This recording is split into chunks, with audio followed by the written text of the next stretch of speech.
আচ্ছা ভাই, দর্শনটা কে করলো? হ্যালো দর্শক, আপনারা দেখছেন কাশিম টিভি থেকে আমি রিপোর্টার মিজানুর রহমান। আমার সাথে আজকে একজন কৃষক আছে, নর্মাল কৃষক। উনি অনেক ভালোভাবে বাতাবি লেবু চাষ করেছেন। কৃষক ভাই, আপনার থেকে জানতে চাই আপনার যে এই লেবু ক্ষেত কেমন চলতেছে, ভালো হচ্ছে কিনা, বড় হচ্ছে কিনা?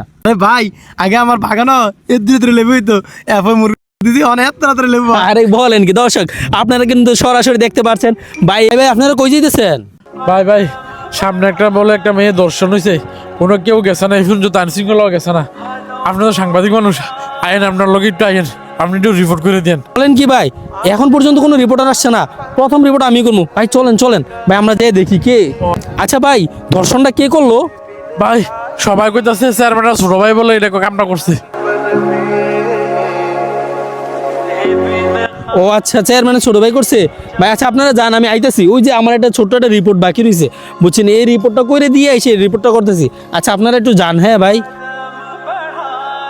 তো দর্শক আপনারা জানেন যে আমাদের এই মাত্র একটা কৃষক থেকে আমরা সংবাদ নিচ্ছিলাম যে এই কৃষকের বাতাবি লেবু বা লেবু ভালো ফলন হচ্ছে। তো সে সরকার থেকে অনুদান পাচ্ছে, তো তার সরকারি অনুদান লাগছে না, এই কারণে সে সরকারি অনুদান নিচ্ছে না। বাংলাদেশের আপডেট নিউজ পেতে কাশিম টিভির পাশে থাকুন। ধন্যবাদ সবাইকে। আসসালামু আলাইকুম।